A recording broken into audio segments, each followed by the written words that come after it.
अस्सलाम वालेकुम। आज की वीडियो में हम फ्रुक्टोज मेटाबॉलिज्म की बात करेंगे। और fructose basically fructose is also monosaccharide and fructose देखा गया कि फ्रुक्टोज ग्लूकोज के साथ जब बाइंड होते हैं तो वो जो डाइसेक्राइड बनाते हैं वो सुक्रोज बनाते हैं। फ्रुक्टोज आपका यूजली जो फ्रूट्स होते हैं उनके अंदर ज़्यादा पाया जाता है एंड साथ में जो हनी हो गया, जिस तरह हनी के अंदर ज़्यादा फ्रुक्टोज होता है। बाकी जो कुछ आपकी स्वीटनर्स के तौर पर यूज़ होते हैं, कुछ सॉफ्ट ड्रिंक्स जो आपकी होती हैं उनमें जो एज ए स्वीटनर यूज़ होते हैं हाई फ्रुक्टोज कॉर्न सिरप्स, उनमें भी देखा जाता है फ्रुक्टोज ज़्यादा प्रेजेंट होता है। एंड फ्रुक्टोज आपका जो नॉर्मल जो सुक्रोज है, सुक्रोज में फ्रुक्टोज होता है। सुक्रोज आपका जो नॉर्मल डेली लाइफ में जब चीनी खाते हैं या चीनी जब चाय में डालते हैं, चीनी के अंदर चीनी जो टेबल शुगर केन शुगर इस सुक्रोज, तो सुक्रोज के अंदर भी उसके अंदर भी फ्रुक्टोज प्रेजेंट होता है। और फ्रुक्टोज मेटाबॉलिज्म की बात करेंगे। बेसिकली जो फ्रुक्टोज होता है उसका याद रखना है कि जो ग्लूकोज था, ग्लूकोज को उसकी ट्रांसपोर्ट के लिए इंसुलिन रिक्वायर्ड होता है, वेरस फ्रुक्टोज को उसकी ट्रांसपोर्ट के लिए इंसुलिन रिक्वायर्ड नहीं होता। एंड वी सॉ कि जो फ्रुक्टोज जिन ट्रांसपोर्टर्स के थ्रू वो इनसाइड द सेल ट्रैवल करते हैं, इनसाइड द सेल अपटेक होते हैं, वो होते हैं थ्रू GLUT5 ट्रांसपोर्टर्स।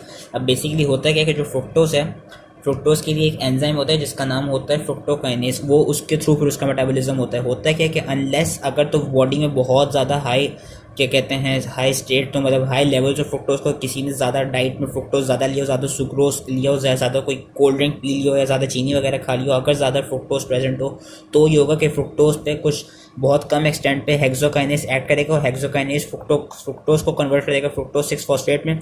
फिर फ्रुक्टोज 6 फॉस्फेट जो उसका ग्लाइकोलिटिक पाथवे होता है उसमें वो चली जाएगी, जिससे fructose 6 phosphate with the help of phosphofructokinase 1 convert हो जाएगी फ्रुक्टोज 1,6 बिसफॉस्फेट में। फिर फ्रुक्टोज 1,6 बिसफॉस्फेट पर कुछ एल्डोलेसिस एक्ट करेंगे। एल्डोलेस के 3 आइसोफॉर्म्स होती हैं, ए बी एंड सी। जो ए होता है वो कुछ मोस्टली टिश्यूज में पाया जाता है, जो सी होते हैं वो मोस्टली ब्रेन में पाया जाता है, एंड जो बी होता है वो liver, small intestine and kidney में पाया जाता है। वो क्या करते हैं फ्रुक्टोज 1,6 बिसफॉस्फेट को ग्लिसरॉल्डिहाइड 3 फॉस्फेट एंड डाइहाइड्रोक्सीसीटोन फॉस्फेट में कन्वर्ट कर देते हैं। ये तीनों एल्डोलेसिस का काम किया कि इसने फ्रुक्टोज 1,6 बिसफॉस्फेट को ग्लिसरॉल्डिहाइड 3 फॉस्फेट एंड डाइहाइड्रोक्सीसीटोन फॉस्फेट में कन्वर्ट कर देते हैं। ये तब होता है ग्लाइकोलाइटिक पाथवे यूजली जब हाई फ्रुक्टोज लेवल हो। अगर नॉर्मल फ्रुक्टोज के लेवल तो होता है जो नॉर्मल मेटाबॉलिज्म है फ्रुक्टोज का वो ये है कि fructose with the help of fructokinase convert होता है फ्रुक्टोज 1 फॉस्फेट पे। फिर फ्रुक्टोज 1 फॉस्फेट पे एल्डोलेस बी ऐड करता है, and aldolase B as we know कि liver, small intestine and kidney में प्रेजेंट है। तो जो फ्रुक्टोज का मेटाबॉलिज्म है वो यूजुअली इन्हीं ऑर्गन्स में होता है। उसमें फिर होता है कि जो फ्रुक्टोज 1 फॉस्फेट है वो कन्वर्ट हो जाता है ग्लिसरॉल्डिहाइड में with the help of enzyme aldolase B. And यही एक फ्रुक्टोज का मेटाबॉलिज्म था जो याद रखना था कि fructose with the help of fructokinase convert हुआ फ्रुक्टोज 1 फॉस्फेट में, and fructose 1 phosphate with the help of aldolase B convert हुआ ग्लिसरॉल्डिहाइड में। ये होता है liver, small intestine and kidneys में। अब इसके कुछ क्लिनिकल्स पढ़ लेते हैं। होता क्या है, फ्रुक्टोज से रिलेटेड 2 क्लिनिकल्स हैं, एक है एसेंशियल फ्रुक्टोजोरिया एंड एक है हेरिडिटरी फ्रुक्टोज इंटॉलरेंस, जिसमें से हेरिडिटरी फ्रुक्टोज इंटॉलरेंस ज़्यादा फेटल एंड ज़्यादा डेंजरस है। क्योंकि जो एसेंशियल फ्रुक्टोजोरिया है उसमें होता है कि फ्रुक्टोकाइनेज की डेफिशिएंसी हो जाती है, जिसकी वजह से होता है कि जो फ्रुक्टोज है और ये ऑटोसोमल रिसेसिव होता है, इट्स अ बिनाइन कंडीशन, यानी ये एसिम्प्टोमेटिक होती है। इसमें कोई जिसको भी एसेंशियल फ्रुक्टोजोरिया होगा उसके कोई सिम्टम्स प्रोड्यूस नहीं होते, क्योंकि बेसिकली इसमें होता क्या है जो फ्रुक्टोज है वो अक्युमुलेट करने लग जाता है, फ्रुक्टोकाइनेज की डेफिशिएंसी हो जाती है, जिसकी वजह से फ्रुक्टोज 1 फॉस्फेट में कन्वर्ट नहीं हो पाता, एंड जो फ्रुक्टोज होता है वो फिर यूरिन में आने लग जाता है। या तो फ्रुक्टोज यूरिन में आने लग जाएगा, या क्या होगा कि फ्रुक्टोज पे हेक्सोकाइनेज एक्ट करेगा और फ्रुक्टोज जो अपने ग्लाइकोलाइटिक पाथवे में चला जाएगा, इसलिए ये इतनी इंपॉर्टेंट नहीं होती।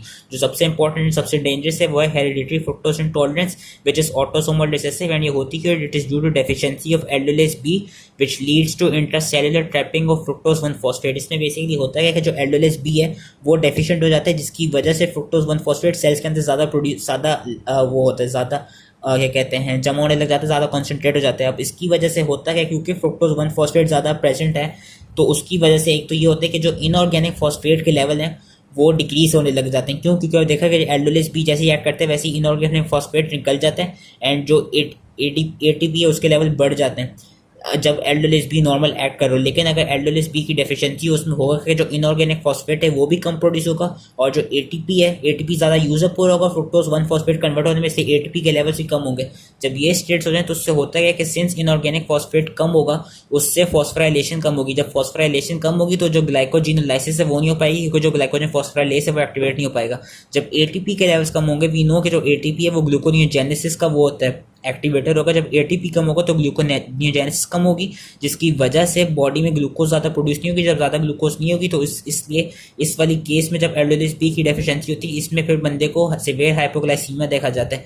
साथ ही जब एटीपी की कमी होगी तो कुछ प्रोटीन्स या कुछ क्लॉटिंग फैक्टर्स है वो भी नहीं बनेंगे, जिसकी वजह से देखा जाएगा कि जो ब्लड में आपके जो क्लॉटिंग फैक्टर्स हैं उनकी जो कॉन्सेंट वो जो होगी ब्लड क्लॉटिंग फैक्टर्स जो होंगे वो कम प्रोड्यूस होंगे, जिसकी वजह से ज़्यादातर वो देखा जाएगा कि ब्लड क्लॉट ज़्यादा नहीं बनेंगे। तो अगर कोई डैमेज हो किसी भी सेल वगैरह तो उसमें क्लॉट फॉर्मेशन कम होगी।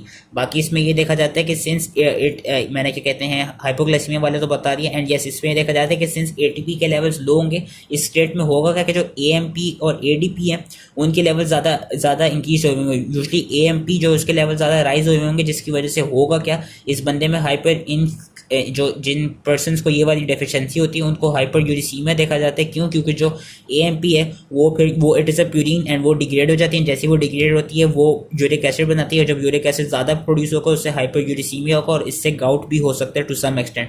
तो यही चीज़ इन्होंने बेसिकली यहाँ पे दिखाई है कि जो deficiency of aldolase B leads to intracellular trapping of fructose one phosphate. अब इससे होता है कि दिस कॉजेज सेवियर हाइपोग्लाइसीमिया क्यों हुआ?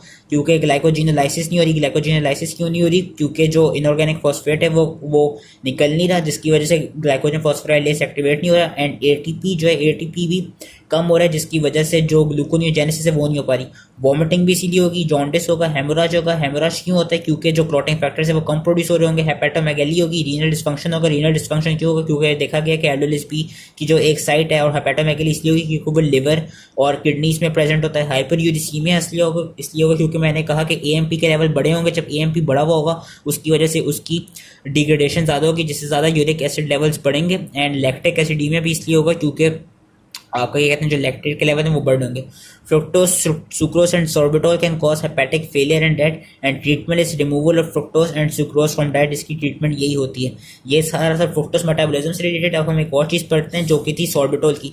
होता है कि जितनी भी आपकी मोनोसैकेराइड्स हैं वो जैसे ही सेल के अंदर आते हैं तो वो फॉस्फोराइलेट कर दिए जाते हैं ताकि वो ट्रैप हो जाएं। अब होता है कि जब वो फॉस्फोराइलेट हो जाते हैं तो वो क्या कहते हैं करते हैं क्या, वो जो सेल मेम्ब्रेन है उनको इजीली क्रॉस नहीं कर सकते क्योंकि वो फॉस्फेट ग्रुप उनके साथ अटैच हुए थे। उनको कुछ ट्रांसपोर्टर्स चाहिए होते हैं। तो कभी कभार होता है कुछ मोनोसैकेराइड्स को उनकी पॉलीओल यानी उनकी शुगर अल्कोहल फॉर्म में रिड्यूस कर दिया जाता है ताकि वो इजीली सेल मेम्ब्रेन को क्रॉस कर सकें।